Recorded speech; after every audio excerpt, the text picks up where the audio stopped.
More power, Servisyo Patron! More power, Servisyo Patron! More power, Servisyo Patron! Congratulations, Servisyo Patron!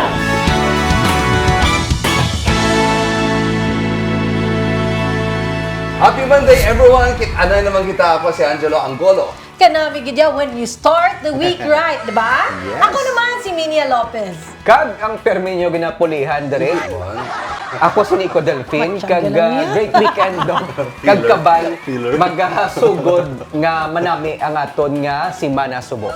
Gani, kaya pag sugod ba, Monday, parang gabay isay na. Taga ako sa weekend. Amal mo sa Friday, manglaba ka. Masahe sa weekend. Kaginhilan at Si Minila pag Monday, tas taas ang energy. All the way through Friday. Tani kalagian lang gid no. Gani, kagulagan mo sakit. Ay lawas lang permi ah. chop kita dapat kada weekend kay para pagka Vitamin C. weekday Correct. naman. Oh. Balbal naman. Kag mga kaservisyo, kung ready na kamo, malakat na ang barko. Grabe barko eh. Diyari na ang Larga! maganda para sa inyo. Subo nga Lunes. Aton i-launch ang bagong nga segment ni Nico Delfin, ang Game Bro. Daw ala hospital gali ang iga-construct nga center sa Barangay 14. Isa-isahon nato ng mga serbisyo nga i-avail sa mga bakulod nun. Kag makaupod naman naton diri sa studio ang isa sa mga kilala naton nga konsihal, si Councilor Jason Villarosa. Kag-inspire ka mo naman sa istorya sa isa ka call center agent nga nag-resign apang subong isa na ka-successful businesswoman dito sa Bacolod.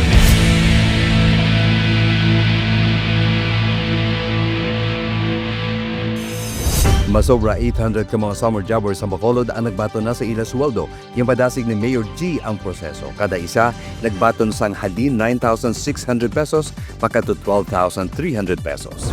Nagpanumpa sa tubangan ni Mayor G ang bago nga mga opisyales ang samahan ng mga taxi driver sa Bacolod kag Negros Occidental. Ang grupo may 700 members kag ginapamunuan sa ilang bago nga presidente nga si Ronaldo Salgado. Samtang liwat naman nga ginhimo ang flushing operation sa Burgos Market. Tuyo sang city government nga matinlo kag mataway ang pagsinalayo sa mga vendors sa mga public market sa Bacolod.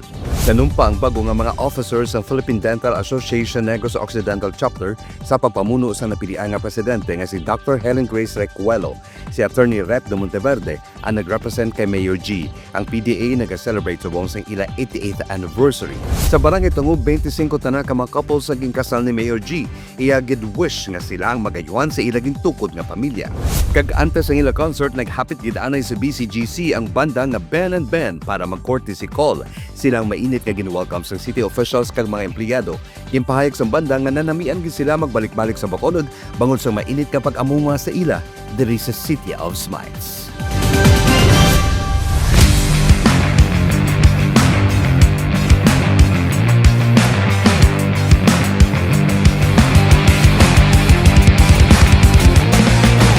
Usually, nagatupa sa ako ng pinakauna nga pagbasa sa story, pero today is an exception. Gino-launch naton kag ini pinakaunang episode sa iya segment diri sa Servisyo Patrol. Akong ginapakilala sa inyo ang Game Bro segment. Wala sa iban. Ang nag-iisang, ladies and gentlemen, Nico Delfin. Plakpak ni Radya. Sige na. At ako si Ma. Ikaw basa.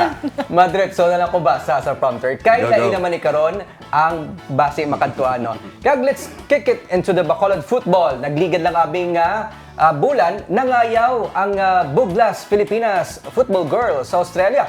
Sa ilang pagpauli, dala nila ang silver medal sa girls under 15 category sa 33rd Kanga Cup. Isa ini sa pinakadako nga football tournament sa Southern Hemisphere. Yari ang report. Nagsugod sa grassroots kag karon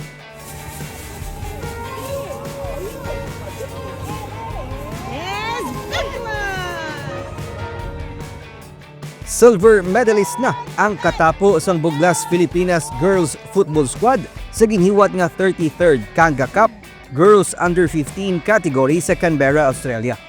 Ginpakita sang team nga paagi sa teamwork kag dedication. Pwede mangibabaw ang Bacolod kag Negros sa pinakadako nga football tournament from the land down under. Tungod sa ila pagpaninguha, ginpasidunggan sang sangguniang panlunsod Sanday Rene Gabriel, Animathea Lumugdang, Claudia Elise Montinola, Isabel Anara Yasay, Chanel Dominic Molikin, Yana Marie Amar, Nathalie Rain Andres, Ashley Lania Dilarzabal, Angel Nicole Segovia, kag Marinel Gonzalez. Kaupod man nilang bilog nga coaching staff kag mga ginikanan nga gindayaw sang syudad. By the way, masiling nga magagmay gid man ang mga booters sang Buglas, Pilipinas. Pero ang nakahampang nila kag mga napierde, mga dalagko nga players halin sa United States of America, UK.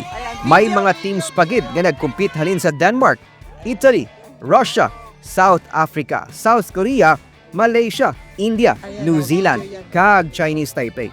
My experience at Kanga Cup was great despite playing during the cold weather. It was a great opportunity for us winning silver. Although there were mixed emotions of the loss, we were still proud representing Philippines. With speed and skills taught by our coaches, I was able to beat bigger and faster opponents, as well as we had international friendships with other Australian teams. Mga football crazy country ni tanan ha, pero ang small but terrific girls naton ang nangibabaw antes pa manaluto sa home team Australia. Kanami, no? Baskog na balabas nga football mo para sa akon. Sa una, football man ko. Ako rin kayo travel, ibon na igo ko din na sunok-sunok. Wala nang iwan. Pero halos tanan no, nga mga sports, I mean, hindi lang siya team sports, may mga individual sportsman kitang damo na mga taga-Bacolod, even Negros, nga nagapangayaw, kag gapauli, di may mga medals kid nga dala. Hindi rin.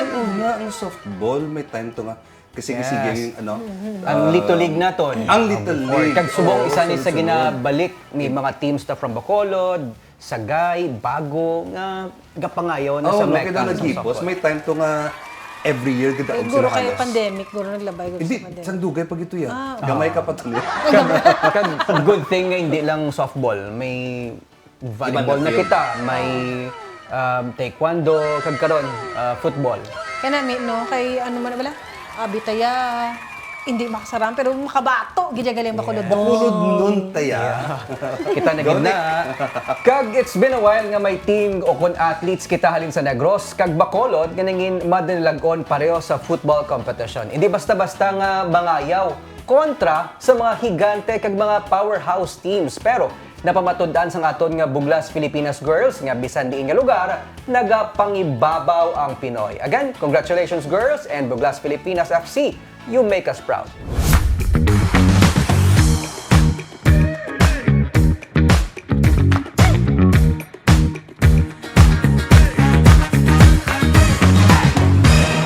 Imagine ha, may ospital na ta, ginapatindog sa isa ka barangay. Hindi gid man siya exactly ospital, pero damo-damo sa mga serbisyong nga aton ma-avail. Ini ang gitawag nga bagong urgent care and ambulatory services o kon bukas plus ari lang taon ta. Agud maibana ng mga Bacolod nun nga nagalinya sa emergency room sang Corazon Locsin, mapatindog na gid lang sa kaugalingon nga ER ang city government sang Bacolod. Kag hindi lang ni basta-basta nga ER, kay madamo pa nga serbisyo ang hihatag sa publiko. Ini ang bagong urgent care and ambulatory service plus center o kon bukas.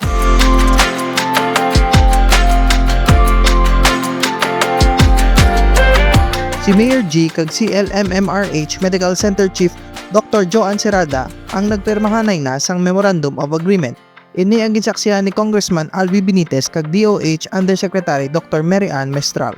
Ang mga Bacolod nun, pwede diri makapaopera sang tumor, breast kag cataract. Mahagin kagat sang ido, kuring o kung anuman nga sapat, pwede diri kadangop.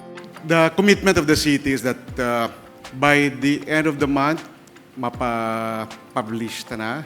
And within 9 months, matapos ang ining proyekto, which was conceptualized during the time of Kong Albi when he was mayor. Sa Bukas Plus Center, pwede ka magpabakuna, may telemedicine, HIV clinic extension, cancer screening, tuberculosis screening and management, consultations para sa diabetes kag hypertension, may mental health support unit man, kag dental care. Sa sugod, 15-bed capacity lang anay, pero ini na ang first nga one of its kind diri sa Negros Island region. kami lang na yan ang ngalan sang I plus. see. Because Bacolod lang gina yung may plus. Right. The area is very big. Ang kinanglan ni bukas ang dalom lang. Anhuntang babaw. So, naminsar kami sang ano pa ang pwede naton maserbisyo sa taga Bacolod. That's why nga may plus. May additional services sa babaw na pwede ta mabutak. Ang Bukas Plus isa ka treatment center nga may laboratory services. Ang construction sang multipurpose facility matapos sa sulod sang siyam ka bulan. Ini ang may 50 million nga funding gikan sa gobyerno lokal. Ang DOH na ang bahala sa manpower kag mga equipment. Si former Bacolod Mayor kag subong Congressman Albi Benitez ang nagduso gid sini. Last week lang naglabay ko sa Corazon Locsin, no? Nag-agi ko to sa emergency room.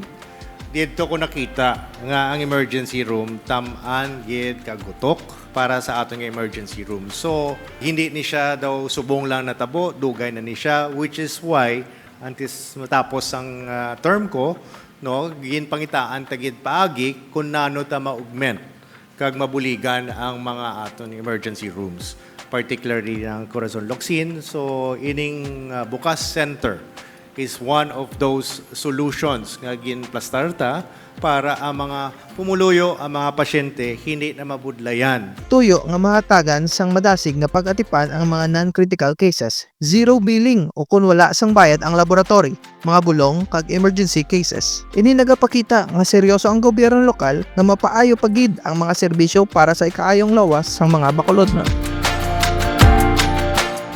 Lain gid yan ng mga health services bala damo ginangada nagakinahanglan subong. Subong ara na. Ano, may paginiya kay gindala sa barangay. Imagine mo, ang ko sa script. Imagine, isa ka barangay, tapos matindog to ang Duala Hospital. Yes. Nadugduman yung ang DAR office before Sa din. sa Dawis, dahil siya ibutang. So may mga buildings na SM. Gali. Okay, sa reclamation. Kaya hindi niya magastos ang dako pagida ang city government, ang DOH para dra sa pasilidad. Pero may fund na 50,000. Yes, 50 Ah, million. 50 million para sa Bilog Operation. Class 3 ng mga barangays ang maka-avail sang serbisyo dira. Pang hospital ang ang serbisyo.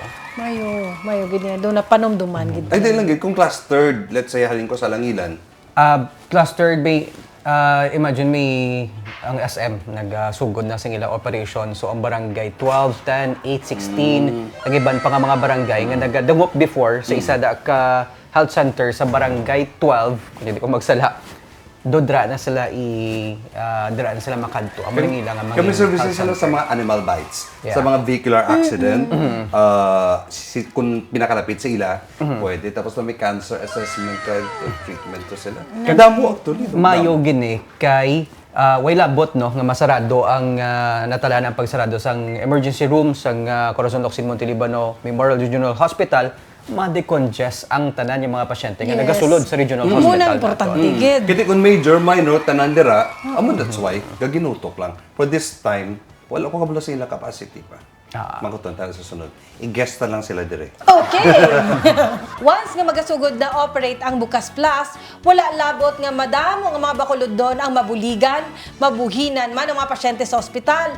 Paagi sini efficient kag nagakaigo gid man ang mga services nga mahatag bangod wala na nagaginutok. Thumbs up kay Kong Albi sa Regional Hospital, sa DOH, kag sa aton pinalangga nga Mayor, Mayor G.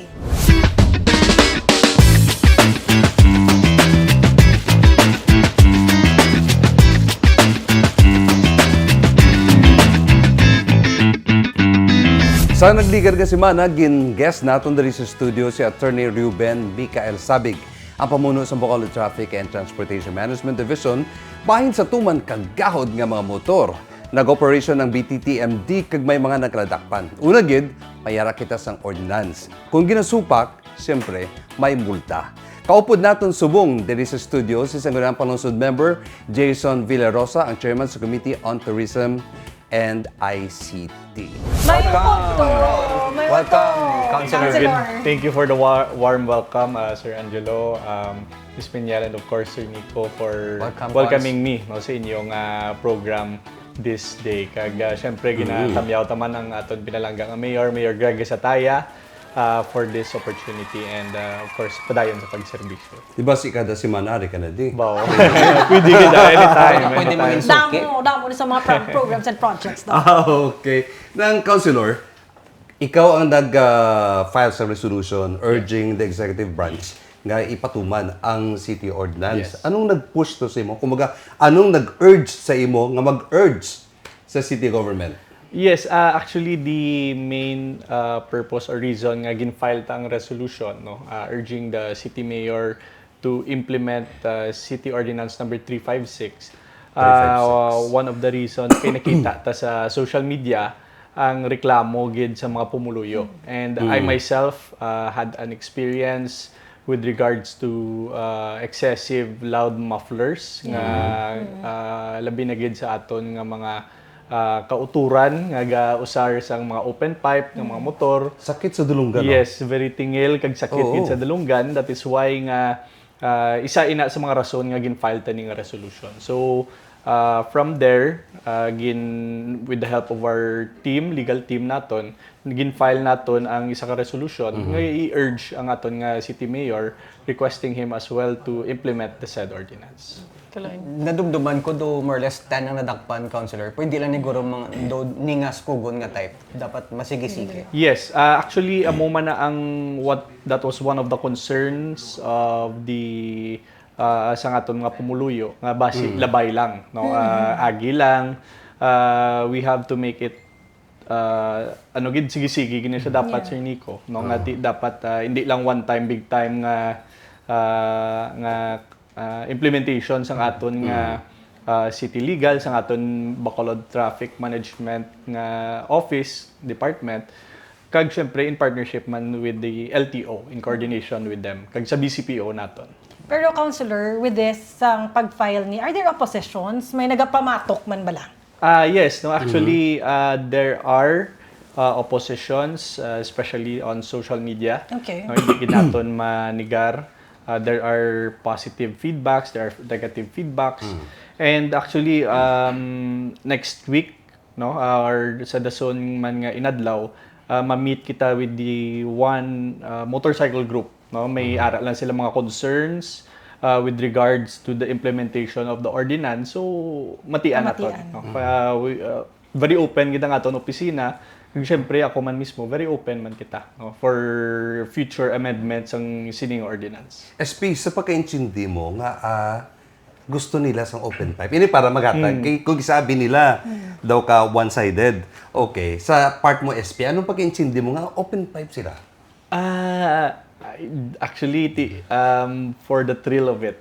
Feeling ko for the thrill of it. Kaya once may ara ka sang isa ka motorsiklo, isa ka salakyan, syempre i-upgrade mo, panamion mo, hindi ka magpaperde sa mga friends mo, hindi ka dapat ang imo nga unit, imo nga salakyan, imo nga motor, mas stand out from the others. Kung mas gahod, mas astig? Probably. Nek. Ano to gini mo sa motor mo? Wala akong gamot. Motor lang sa likod. Pero hindi lang sa motor, pati sa lakyan. Yes, under the ordinance, all motor vehicles. Pero should there be amendments ordinance since may mga big bikes nga ang ilay nga mga mufflers or open ang pipes na nagabase sa ilang mga sa speed sa CC nila same as sa mga salakyan. Yes, agree gid ko Sir Nico kay actually this ordinance was passed way back 2004 pa. So it's quite outdated kung para mo sa subong kay the LTO now has the muffler law nga dapat aligned man ang aton ordinance. So in the near future, in the upcoming weeks, actually na-review naman namon ang existing ordinance, City Ordinance 356 para i-amend naton kag aligned man siya sa muffler law. Paano sa Councilor Dakpon Bino? Kahit they're moving. Ga-move sila mo? Or lang tungtudo na siya, dasig na siya.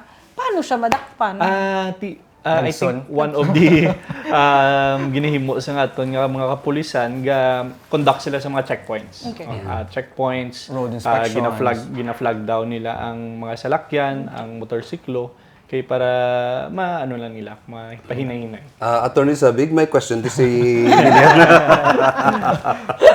Pero at least no, after sang amo to nga nag-trigger be ang kompensa lang ilan, naglinong nasubong ang area. Amo nang ba mo kagina, Councilor, nga dapat sige-sige, Yes. iba si magbatsag sila nga, one time na, kaya namlaw na naman na. Testing lang ni. Agree gid. No, kay I think this week more than 10 na ang nadakpa nila. Kita ko man sa report sang aton nga BTTMD. So I think that's an indication nga madamat na implement ang ining ordinance. Ang isa ka klaro diri, ang city government wala nalipay nga sagad ka pang dakop sa inyo. Kay may multa, pag may multa sakit sa bulsa. SP, anong imo panawagan sa mga nagagamit sa mufflers? I think kapamati sila subong. Yes, sa aton nga mga kaupdanan, no, mga pumuluyo sa Bacolod, nagausar sang motorsiklo, and not only this is not only exclusive to motorcycles. Tanan, hasta mga salakyan, we should follow the law, no? Let us all abide the law. Sundo naton kung ano ang ara sa layi, especially ang aton nga muffler law, ang aton city ordinance. Kay ang salakyan, ginpagwa na siya sa kasa as a stock unit. If there are any upgrades, you should, I think, doara na siya sa LTO, Sir Angelo, nga dapat i-inform mo si LTO kung may ara ka mga upgrades sa imong correct. salakyan, kay para ma-adjust na sa imong ORCR. So, syempre, let us all be aware nga the administration of Mayor Greg Sataya, like Sir Angelo said, why naman na sadyahan nga magpanakop. No, so, luyag lang naton i-implementar ang ordinansya, ang layi naton, para man sa pumuloy ang Bacolod nun. Salamat, Councilor SP. Councilor, thank you. Masako na ito nga, Councilor. Mapisa. Pupuntungan sa next week. Kasi manari di sa... Sa daso naman na sa tourism naman ang aspect. Sakit sa dulunggan, kag sa dughan, kag sa bulsa, kag perwisyo sa mga pumuluyo. Ang magahod nga motor, pangabay na naton sa mga riders, doon dumuntagid. Ang iban nga mga tao, okay lang kung ano ang trip nyo, basta hindi makasabad, kag makadisturbo.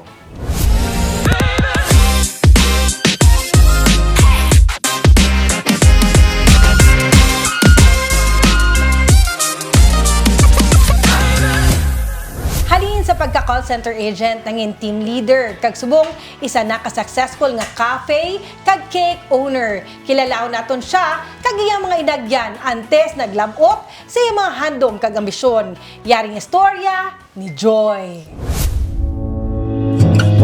Kung kisa wala kagid kabalo kung anong imo mangin kapalaran sa kabuhi. Kasubong na lamang sa istorya ni Joy Puerto. Si Joy ang isa ka call center agent. Malapit na siya sa pulo katuig nga nagatrabaho diri. Pero bangod man nga madamo sang iban niyang mga expenses sa panimalay, si Joy ang nagpanumdum nga magbaligya sang putoflan sa ilang opisina. Kabalo ka mo? Na sa iya pagpanugod, naghulam na siya sang steamer para makaluto. Sa iya paghimakas, mayana siya sa madamo nga resellers kag mga suki. May mga cakes man siya ginabaligya, kag masami man niya nga ginavlog o kung ginapost sa social media ang iyang mga ginabake kag mga obra maestra. So hello mga ka-Crazy Cake. So kamusta kayo? Ang tagal ko rin na last na gumawa ng content. Ganito pala yung feeling na kung may physical store ka Hindi ko talaga akalain na ganito yung mangyayari. So Gipod sa iya ihibalo. Nagadamo man gali ang iyang mga followers. Ang iya naman mga produkto, nagadamo man ang nagabakal. Naglabot sa punto nga kinahanglanan niya magpili sa obra o kung negosyo. Sa una, kahit kung call center ka, sa kaagahon, duty ka, tapos ma-out ko bi alas 12. So may ari ko ni nga senaryo nga do medyo ka-emotional gid ko kung madumduman ko. During isang time, nga ginabit-bit ko ang kahit isa Chefs and Baker, wala ka salakyan. From Chefs and Baker, malakat ka pa para kasakay salakyan. So dala ko ang 2 ka plastic sang lanera. So pagsaka ko sa jeep, nagkaladagdag ang lanera, may buslot gali ang plastic. So yun na balang feeling, walang aluy-luoy kasi kaugalingon mo nga ginapudyot mo ang lanera, nasring ko nga among ginikabudlay, gali mangita kwarta. Kimpili niya ang baking, pero madamo man siya sa pagpangduwa-duwa. Kinkulbaan siya, basi sa lang niya desisyon. Pero karon, isa na siya ka successful bake and cafe owner. 2020, nag-click ang ako nga dream cake. So from 2020 and as subong consistent na wala gina siya. Pandemic, ang mo 2020, it's pandemic. Yes, so dako gid ang bulig sa akon sang mga cakes kay tungod nga pwede kami ka negosyo kay ti ga-deliver kami cake kay hindi man pwede kago ang mga tao that time. So para sa amon as a baker, mas nakabulig gid ya ang pag-bake during that time. Sang Hulyo sa nag-open ang store ni Joy. Kag humalin sang nag-abre, og tutub-tub las 2 ang hapon pa lang, sold out na ang iyang mga cakes. Nakatilaw ko gani, puwerte gid ka namit. Nagluwa sa masako sa negosyo. Siya ang isa man karon kakilala nga online instructor sang baking. Kag madamo sang nagaparegister kung siya ang nagaklase. O di ba?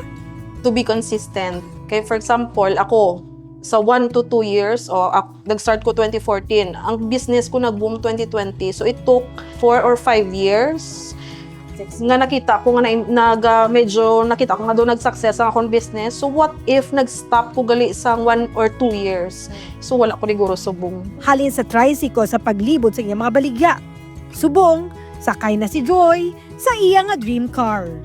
Para kay Joy, dapat mangin consistent, hindi gid magduwa-duwa sa imo abilidad. Kag dapat kung nagaangat sa kabuhi, hindi gid malipat. Magpasalamat sa makaako.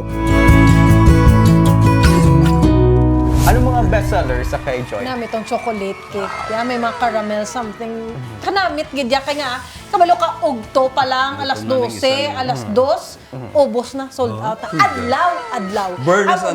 Amo niyang iya bala nga success story nga wala yaging expect ang pagtin-ad yan sa kabuhi. Yeah, pero dako gid ya nga factor ang paghimakas. Maka-relate ka gid kay business woman man. Oo. Amo na gyud ko siya nga miss naka-relate gid ko bala simo kay amo na successful gid katama subong siya. Kay grabe wala man siya amo na consistency. Anong nag-force siya nga ma-call center? O mayo pa siya, no? May turon. Nga magano. Hindi ko makawala kung gano'n magpunyal. Kay Joy nga, hindi man. Kung nga nagano siya, nga from call center, nga gusto niya Oo nga, nagaling sa. Nanggalin siya kay una-una puto flan ang ginabaligya iya. Okay. Imagine ha, puto flan hasta nga feeling niya gaduwa pa na siya una-una nga tani tsakto lang ning decision ko. Hasta nga naglabot nga basi makayan niya man naman lang. So nag-shift sa. So puto fly ng puto nga may higap lang. Oo, ginalibot yun agapang libod na sa ila sa call center. Bakal galing puto niya? Oo. Kagkabay na mag-tin-ad pagid ang negosyo niya. Mali pa yun si Nico, kay sa next month, Burr, makanta sa Joy to the World. Ay, Miss Joy, congratulations. Congratulations. Madamo pa yun mo customer. Kanami siya mo nga istorya. Kagang puto mo pagid. Very inspiring. Makalabot sa akin. Ano lang katilaw ko. Ini nga istorya ni Joy ang isa ka inspirasyon nga nagpakita nga hindi lang sa isa ka pisok malabot naton ang aton mga handom kinahanglan sa paghimakas, pagsakripisyo kag syempre diskarte. Pareho sa iya nalabot niya ini pero madamo sa mga pulaw bugtaw ang iyan naagyan. Sa imo Joy, saludo kami sa imo. Patikim pa lang ang iini nga mga istorya. Madamo kami sa ginhanda para sa inyo sa bilog nga semana. Basta yara lang kamo dira, ari kami dire. Sa sunod naman, nga panyaga. Ako si Minya Lopez. Kagbuas bantayan nyo ang ginluto ko. Ako si Nico Dolce. Anong ginluto ko? Gadaod to kami ang trio nga kaupod ninyo diri sa Serbisyo Patrol!